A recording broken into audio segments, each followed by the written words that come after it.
वक्त बदला है। तेवर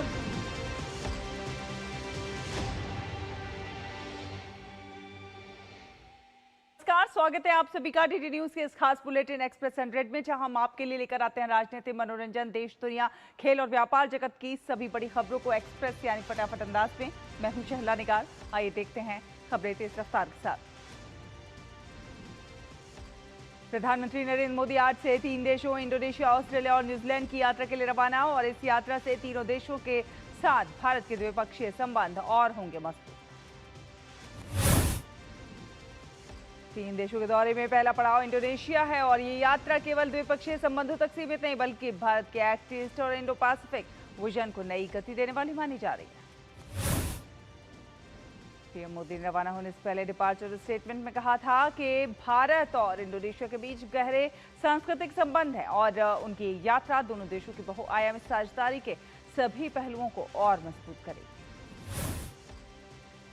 जकार्ता में प्रधानमंत्री राष्ट्रपति प्रबोवो सुबियांतो के साथ व्यापक वार्ता करेंगे, और दोनों देशों के बीच रणनीतिक, आर्थिक और सांस्कृतिक साझेदारी को और मजबूत बनाने पर होगी चर्चा।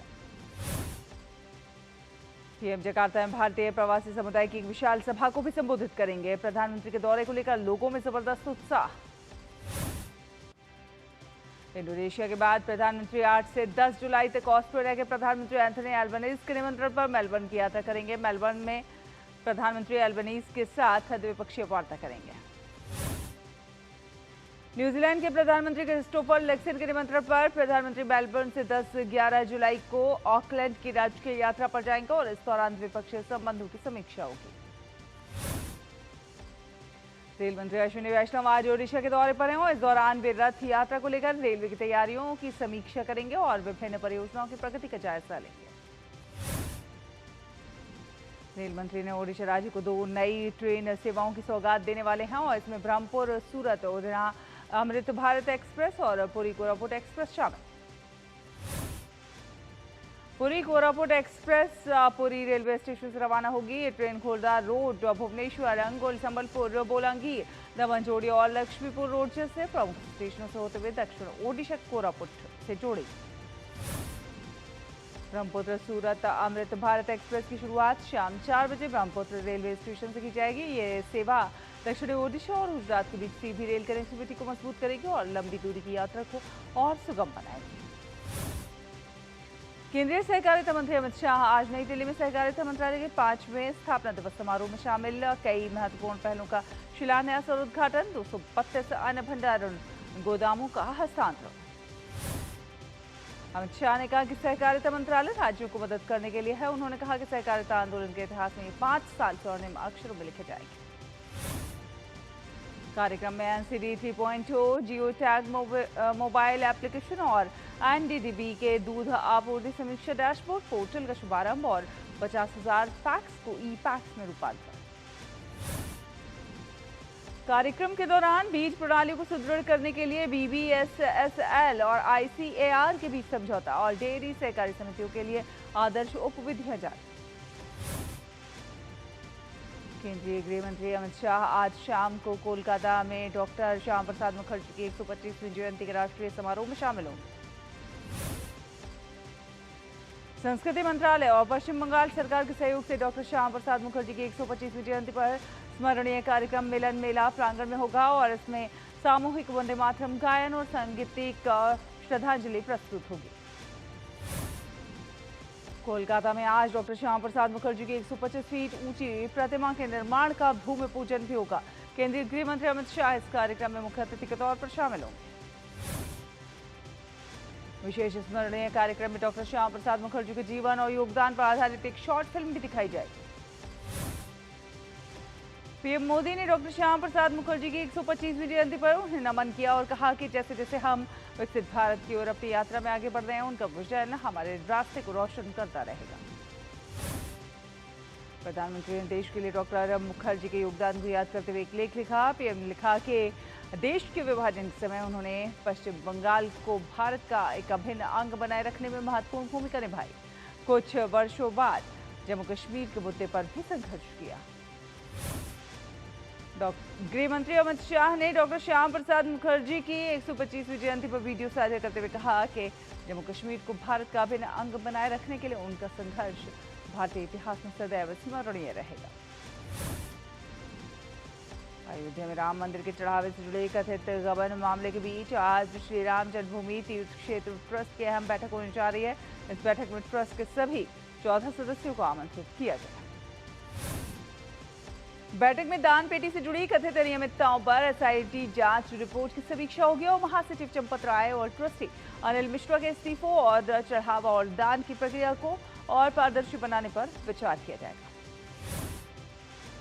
ट्रस्ट के विशेष आमंत्रित सदस्य गोपाल राव ने बताया कि बैठक दोपहर 3 बजे मंदिर परिसर में होने वाली है। राम मंदिर ट्रस्ट की बैठक पर श्री राम जन्मभूमि तीर्थ क्षेत्र ट्रस्ट के सदस्य दिनेन्द्र दास ने कहा कि यदि दोषियों को फांसी की सजा भी दी जाती है तो ट्रस्ट को इस पर कोई आपत्ति नहीं। यूपी के उप मुख्यमंत्री ब्रजेश पाठक ने विपक्षी दलों पर निशाना साधते हुए कहा कि कांग्रेस और सपा के लोगों को अयोध्या धाम पर बात करने का भी कोई अधिकार नहीं। विश्व हिंदू परिषद के अंतर्राष्ट्रीय अध्यक्ष आलोक कुमार ने मामले में जांच अधिकारी आशुतोष तिवारी को पत्र लिखकर विपक्षी नेताओं के बयान दर्ज करने और बयान के समर्थन में साक्ष्य देने की मांग। सोने की रामचरितमानस के गायब होने को लेकर उठे सवालों के बीच श्री राम जन्मभूमि तीर्थ क्षेत्र ट्रस्ट की ओर से इसकी तस्वीर जारी की गई है। ट्रस्ट ने साफ किया कि स्वर्ण जड़ित रामचरितमानस राम मंदिर में पूरी तरह सुरक्षित। पूर्व केंद्रीय गृह सचिव एस लक्ष्मी नारायणन ने दावा किया था कि उनके परिवार ने राम मंदिर को दान की गई करीब 5 करोड़ रुपए की सोने की मढ़ी हुई रामचरितमानस दिखाई नहीं दे रही है। इसके बाद इसको लेकर चर्चाएं तेज हो गई थी। टीएमसी में चुनाव चिन्ह और आधिकारिक तौर पर दस्तखत करने के हक को लेकर विवाद चुनाव आयोग तक पहुंचा है। आयोग ने ममता बनर्जी और दिव्यव्रत बनर्जी दोनों गुटों को आज शाम 5:30 बजे तक जवाब दाखिल करने का नोटिस दिया। निर्वाचन आयोग ने बिहार, मध्य प्रदेश और गुजरात की 3 विधानसभा सीटों पर उपचुनाव के लिए अधिसूचना जारी की। तीनों विधानसभा क्षेत्रों में 30 जुलाई को मतदान होगा और 3 अगस्त को परिणाम घोषित किए जाएंगे। बिहार की बांकीपुर, मध्य प्रदेश की दतिया और गुजरात के मांजलपुर विधानसभा सीटों के लिए उपचुनाव होगा। श्री अकाल तख्त साहिब के जत्थेदार ज्ञानी कुलदीप सिंह गड़गड़ ने पंजाब सरकार को चंडीगढ़ और मोहाली में आम आदमी पार्टी के आईटी सेल के 2 कार्यालयों को बंद करने के लिए 10 दिन का अल्टीमेटम दिया। आरोप है कि इनके 2 के जरिए श्री अकाल तख्त साहिब और अन्य सिख धार्मिक संस्थाओं के खिलाफ सोशल मीडिया पर संगठित तरीके से दुष्प्रचार किया जा रहा है। ज्ञानी कुलदीप सिंह ने चेतावनी दी है कि अगर 10 दिनों में कार्रवाई नहीं हुई तो पंथ इन केंद्रों तक मार्च करेगा और उनकी गतिविधियां बंद कराएगा। भारत आज गुवाहाटी में ब्रिक्स देशों की ड्रग्स निरोधक एजेंसियों की अहम बैठक की मेजबानी कर रहा है। 2 दिन की इस बैठक में ड्रग्स तस्करी और डार्कनेट के जरिए हो रही अवैध गतिविधियों पर संयुक्त रणनीति पर चर्चा हो रही है। भारत इस साल अपनी ब्रिक्स अध्यक्षता के तहत केरल के कोची में महिला वर्किंग ग्रुप की बैठक की मेजबानी कर रहा है। ये बैठक सदस्य देशों को महिलाओं के नेतृत्व वाले विकास को आगे बढ़ाने वाले मुद्दों पर चर्चा करने के लिए और आम सहमति बनाने का अवसर प्रदान करेगी। भारत उपभोक्ता संरक्षण पर संयुक्त राष्ट्र व्यापार और विकास अंतर सरकारी विशेषज्ञ समूह के 9वें सत्र की अध्यक्षता कर रहा है। स्विट्जरलैंड के जिनेवा में इस सत्र की अध्यक्षता उपभोक्ता मामले में विभाग की सचिव निधि खरे कर रही है। असम में बाढ़ के हालात में सुधार के संकेत नजर आए हैं। हालांकि धेमाजी जिले के कुछ हिस्सों में स्थिति अभी भी गंभीर है। जोनाई और सिसी बोरगांव रेवेन्यू सर्कल के 15 गांव अभी भी पानी में डूबे। बाढ़ से करीब 4000 लोग प्रभावित हुए हैं और लगभग 70 हेक्टेयर कृषि योग्य इलाका पानी में डूबा हुआ है। 2 राहत कैंप में अभी 165 विस्थापित लोग रह रहे हैं। राज्य प्रशासन अलर्ट पर है। प्रभावित इलाकों में राहत कार्य जारी। मुंबई पुणे एक्सप्रेस वे पर खंडाला एग्जिट के पास भूस्खलन के बाद मुंबई की ओर जाने वाली लेन बंद है। रेल मंत्री अश्विनी वैष्णव ने मुंबई पुणे घाट सेक्शन में भारी भूस्खलन और रेलवे ट्रैक पर बड़े पत्थर गिरने से पैदा हुई स्थिति का जायजा लिया और पश्चिमी और मध्य रेलवे के अधिकारियों को एक टीम के तौर पर काम करने के निर्देश दिए। महाराष्ट्र में लगातार हो रही भारी बारिश और तेज हवाओं के बीच मुख्यमंत्री देवेंद्र फडणवीस ने लोगों से सतर्क रहने और अनावश्यक यात्रा से बचने की अपील की। मुंबई, पुणे, ठाणे और पालघर में भारी बारिश के चलते आज सभी स्कूल कॉलेज बंद हैं। मौसम विभाग की चेतावनी और लगातार बिगड़ते हालात को देखते हुए प्रशासन ने यह फैसला छात्रों की सुरक्षा के मद्देनजर लिया। ऑरेंज अलर्ट के चलते सरकारी और निजी कार्यालय सामान्य रूप से खुले हैं। मुंबई विश्वविद्यालय ने भी आज होने वाली सभी परीक्षाएं स्थगित कर दी। मौसम विभाग ने भारी बारिश के अलावा तेज हवा चलने का भी पूर्वानुमान जताया है। मुंबई और उसके आसपास के इलाकों में पिछले कुछ दिनों से हो रही भारी बारिश की वजह से सड़कों पर जल भराव हो गया है। कई जगहों पर पेड़ गिर गए। पश्चिम बंगाल, ओडिशा और केरलम के लिए भारी बारिश का रेड अलर्ट। गुजरात और मध्य प्रदेश और छत्तीसगढ़ में भी मूसलाधार बारिश का पूर्वानुमान। राजस्थान और पहाड़ी राज्यों के कई इलाकों में भारी बारिश को लेकर ऑरेंज वार्निंग जारी। राजधानी दिल्ली में लगातार रुक रुक कर बारिश से लोगों को उमस से राहत। आज के लिए दिल्ली में बारिश का ऑरेंज अलर्ट।